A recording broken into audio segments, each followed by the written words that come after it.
Yeah, that station comes in real good. Everything in my area is basically DX. Now, you can see I got the dial, the faceplate, and the glass lenses back in. Uh, that's what most people would do first on a radio, is they clean it up. I go for, let's see what's missing. Let's see what wires are cut.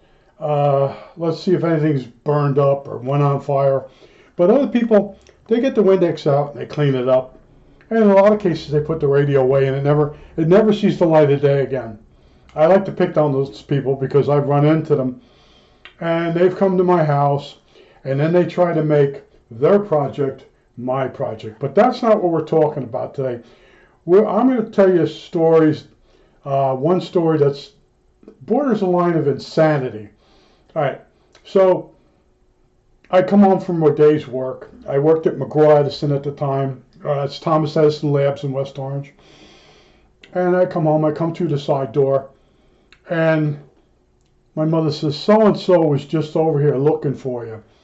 That's how it always would start. So-and-so's looking for you. So-and-so called you on the phone. So they know I work, but they make sure they tell my mother, so my mother would relay the message to me. So I say, how much time to dinner? Oh, it's catch what you can tonight. So that basically means I have to make my own sandwich. So I said, all right. So I shoot out. I go across the street to the guy's house, and he's sitting in the garage. And I go, hey, you're back. Yeah, he was in the military. And down in the garage is a Yamaha, and I can remember it was a Yamaha because at the time the theme song, Yamaha, won't you fly me away or take me away, whatever it was. So he bought this Yamaha at the PX and he had it shipped home, and now he's got it all apart. And he says to me, I want to build a chopper. So I said, all right, okay. So he's telling me this. He says, I might need some help with the wiring. All right, yeah. So I walk away. I go away. A few weeks later, I'm going by, walking, and I look up and I see he's in the garage working on it. I go over there, and he had someone chop the frame, and they extend the fork out. Well, it was done wrong. He put the tire on and everything, and the bottom of the motorcycle was dragging on the ground. So he says, I have to get this recut, repainted again. I'm like, whoa. So he gets it done, and then he calls me up. He says, can you come over? And I go over, and we're in the cellar, and he's got the motorcycle, and it's pouring outside. And he wants me to hold the fork up in the air. It's a chrome fork. It's a beautiful piece of work. I'm holding the chrome fork up in the air while he puts the race bearings in there. And I know how to do that because I've done bicycles. So anyway, we're doing that. We're talking. I said, what's going on? He says, the guy recut it. And he says, I put the wheel on and everything in the bottom of the frame is still dragging on the ground. So he says, I took this fork off. This is a different fork. I got a different wheel. I re-spoked it. So I help him lift this heavy fork up. We put it on the bike, all thing. He gets it back out in the garage, I guess, with his brother. And it just clears the ground. So I started calling it the Route 80 bike. In other words, you really can't make sharp turns with it or it'll hit the ground. So, and then when you go down the street to test it out, he had to go up the street, make a turn, go up the street, turn around on another street and come back down because you couldn't go tight on the steering or the body would drag. That's the insanity of chopping the frame.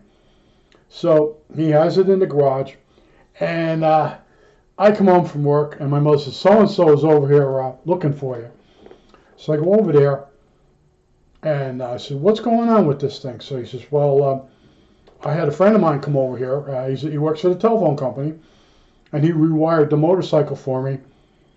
And I'm looking at it, I'm like, it was bad. Just looking at it was bad. Tape everywhere. So I sit down and I got the schematic for it. I drew out what he wanted.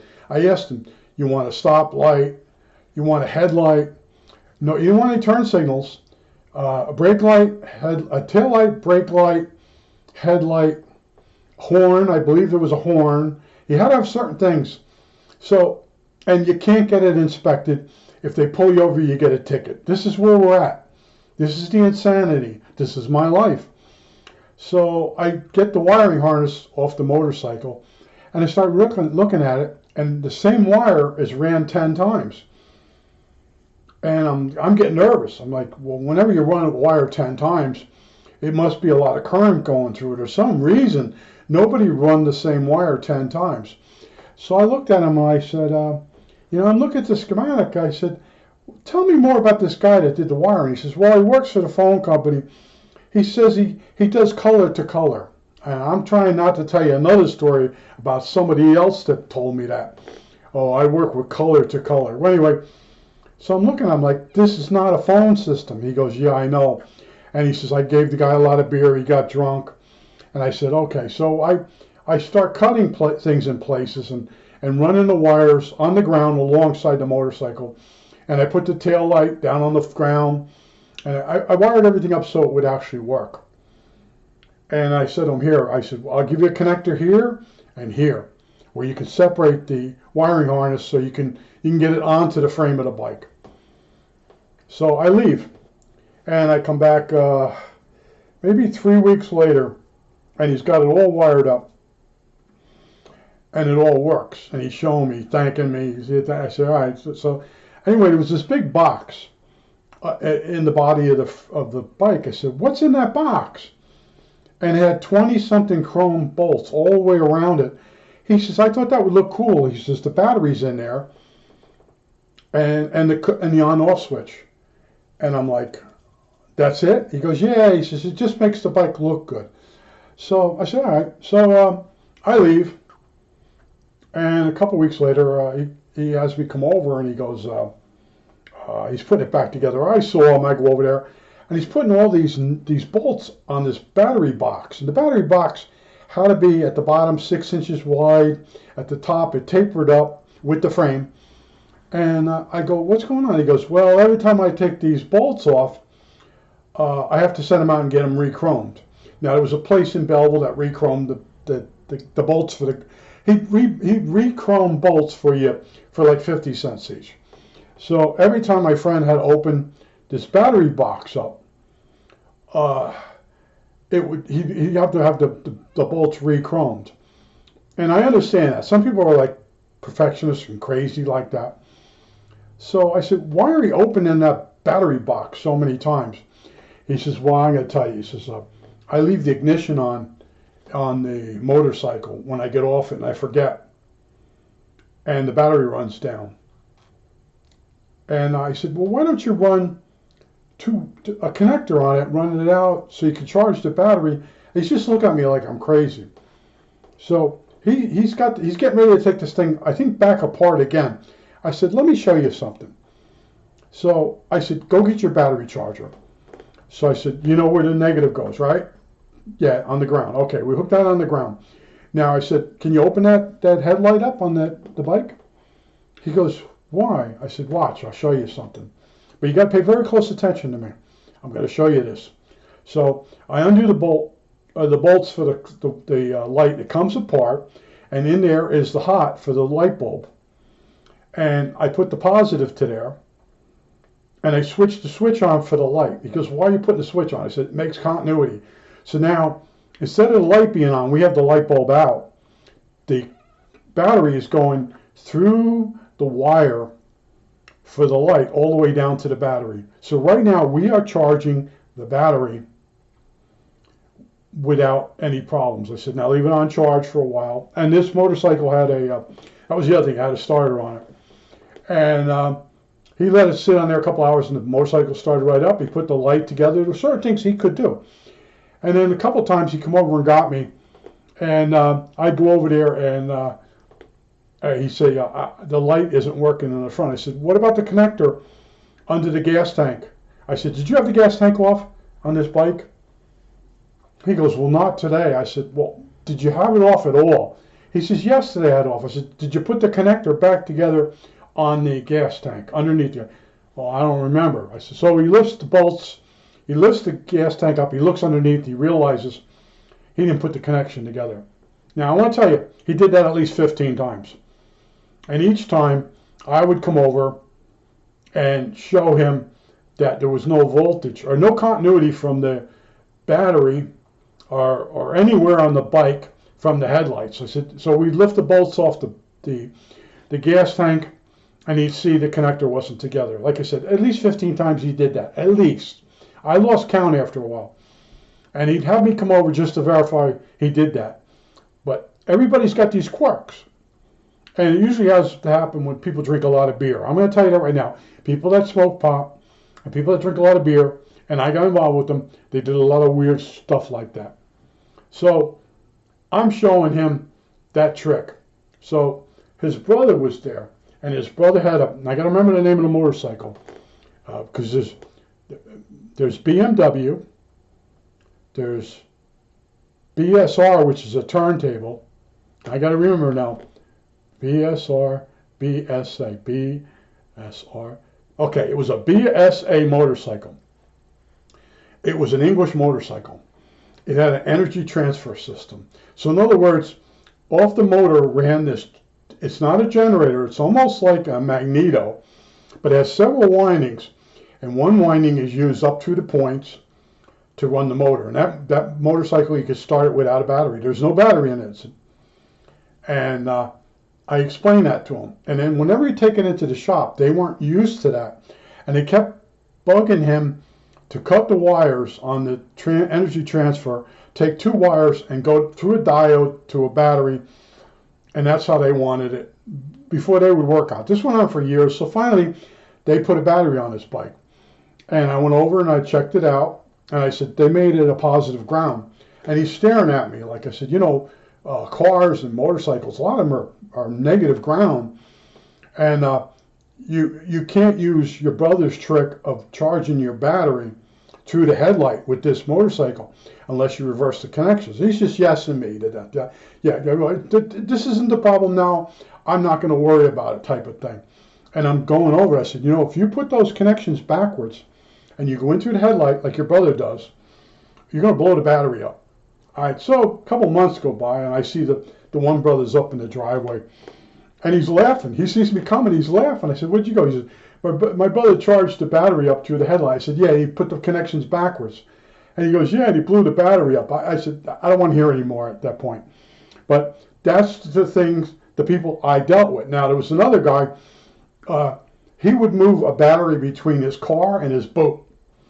And he was very reckless with the cables and that. You'd have sparks flying. I said, you know, if there's enough of hydrogen buildup around the battery, you can explode a battery. Sometimes if you put the cables on backwards, I said, you could do damage. And he's just looking at me like, I've been doing this for years.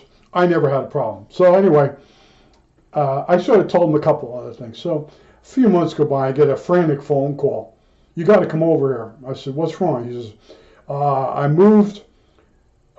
went to take the battery out in my car and or change the starter. I said, you disconnected the battery, right, before you did it? No. I said, well, I don't think I want to get involved. You don't want to know what happened? I said, it was pretty bad, huh?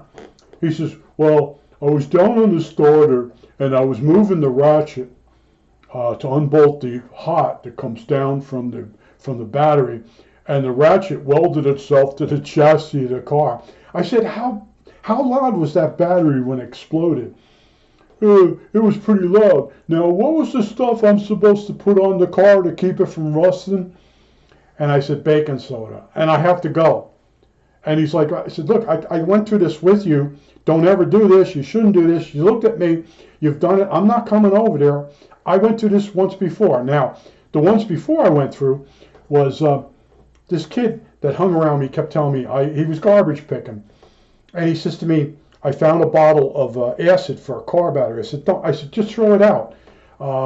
Put it down the sink, run some water, get rid of it. There's no use at all for that unless you buy like a motorcycle battery that comes without the acid and you have to mix. I said, you have no use for that. And it bothered him. Now, he's the kid that ruined a telescope by using the desiccant gel to clean the lens. He was stupid. And you realize this years later how many stupid things he did after you told him not to do it. So I'm down at his house, and I noticed this 8-track player is coming past the firewall when he has the hood up. I said, what the hell? He goes, well, it wouldn't fit in the glove box. So I cut out the glove box and the firewall. And I'm like, whoa, really? He goes, well, I had to fit the 8-track player in there. You know, you couldn't put it under the dash because someone might see it and then steal it. And he was always worried about stuff being stolen from him because he was always stealing from everybody else. So anyway, we went through the acid thing. I told him to get rid of the bottle of acid. He didn't. He added acid into each one of the cells of his battery because he just had to use it. He found it in the garbage. So you're talking a perfectly good battery. So he puts some in each cell, puts the caps on. He goes through a drive for I don't know how many days, and he realizes that there's foam coming in through the glove box. And he opens the hood of the car, and the battery's foaming over. And then he goes and gets the garden hose, and he rinses it down, but doesn't realize he cut a hole in the firewall. And then when he's spraying with the hose, he's now putting the acid into the car, and it ate the seats. These are the people I grew up around. And I want to tell you again, I told you once before, when you grow up, get new friends. Unless they're spectacular people, get new friends because they're going to drag you down. And you're going to have these stupid stories that bounce around in your head. And there's many stories with this one kid.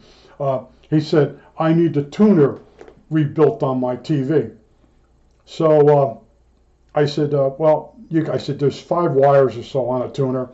You have a solder on, unsolder them, but draw a diagram where the wires go and everything. So a week later, he hands me the tuner, and I take it into RCA, and one of the guys there, Bob, he takes it to a cousin or whatever, and he rebuilds it. I give it back to the kid. He goes, he took my wires off. I go, what wires? He says, I left a little piece of each wire on each connector so I know what color wires. And I said, that's not what I told you to do. I told you to do a drawing. So we go up to his room to look at his TV, and he did do a drawing, but he messed it all up. And now he's arguing me where the wires go. He put them where he thought they went, and it didn't work. And I said, this wire here, this is the power wire, it goes over here. No, it don't. I said, look, it doesn't work, right? No. So you asked me to come over here and fix it. Yes. So I moved the wire and the TV comes right on. And he was mad at me. See, I showed him how stupid he was, but he was stupid. And this is the stuff that I put up with time and time and time again with these people. And I didn't know I was always faithful. This is a guy I grew up with. He's not that bright, but stupid people do stupid things. And I always tell you that guy that always smoking a cigar, he's got a drink in his hand, he says, you can't fix stupid. That's absolutely right. And I look back on my life and I spent a lot of my time helping people that didn't listen to me. And then, like a fool, I fixed it for them even though they did what I told them not to do. That's where I was wrong. And I can't go back and fix it because that's where I made my mistake. And I tell people, I said, oh, I made mistakes. My mistakes was helping people fix their mistakes. You know, I had a few mistakes myself, and it really sucks. It's like this radio for $530, and I bought a wrench for it. I bought some tubes for it. Oh yeah, it works now, but it's going to go in the room with the other radios that I don't use. I think that's it. All right, that's it.